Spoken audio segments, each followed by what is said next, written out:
சின்ன சின்ன கீழ்ப்படியாமை தான் அநேகருடைய ஆசீர்வாதங்களுக்கு தடை. என்கிட்ட என்ன குறைவு இருக்கிறது?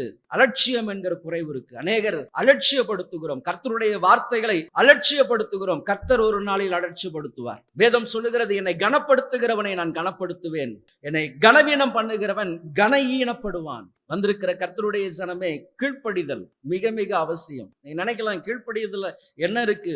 ஒரு ராஜா தன் ராஜ்ய பாரத்தை இழந்து போனவனாய் எந்த அமலைக்கை அவன் கொல்லாமல் விட்டதினால் அந்த அமலைக்கினாலதான் சவுல் மரித்து போனான். ஆகவேதான் உங்களுக்குள்ளா இருக்கக்கூடிய நிர்விசாரங்கள், உங்களுக்குள்ளா இருக்கிற கோபங்கள், வைராகியங்கள், கசப்புகள் மரணத்திற்கு நேராக கொண்டு போகும். நீங்க மனிதர்களை ஏமாற்றலாம், ஆண்டவரை ஏமாற்ற முடியாது. மனுஷன் முகத்தை பார்க்கிறான், ஆண்டவர் இருதயத்தை பார்க்கிறவர். ஆகவேதான் உங்களுக்குள்ளா இருக்கிற கள்ளங்கள், கபடுகள், வேஷங்கள், வஞ்சனைகள், கசப்புகள் எல்லாம் உங்களுடைய இருதயத்துக்கு தெரியும். நீதிமொழிகள்ல வாசிக்கிறோம், இருதயத்தின் கசப்பு இருதயத்திற்கு தெரியும். நீங்க யாரை விரோதிக்கிறீங்க, யாரை பகைக்கிறீங்க, யாரை சபிக்கிறீங்க, யாரை நோக்கி நீங்க பற்களை கடிக்கிறீங்க, எல்லாம் உங்கள் இருதயத்திற்கு தெரியும். நீங்க வெளியே கபடு இல்லாதவர்களைப் போல இருக்கலாம், ஆனா ஆண்டவர் எல்லாவற்றையும் பார்த்து கொண்டு இருக்கிறவர். வருஷத்தின் கடைசி நாளில் வந்திருக்கிறீங்க. இன்றைக்கு மனம் திரும்புதல் அவசியமாய் காணப்படுகிறது. ஒரு சின்ன கீழ்ப்படியாமை உங்கள் குடும்பத்தை சிதறடித்துக் கொண்டிருக்கிறது. ஒரு சின்ன கீழ்ப்படியாமை உங்களுக்கு வேண்டிய நல்ல பதவி உயர்வுகளை நீங்க இழந்து கொண்டிருக்கிறீங்க.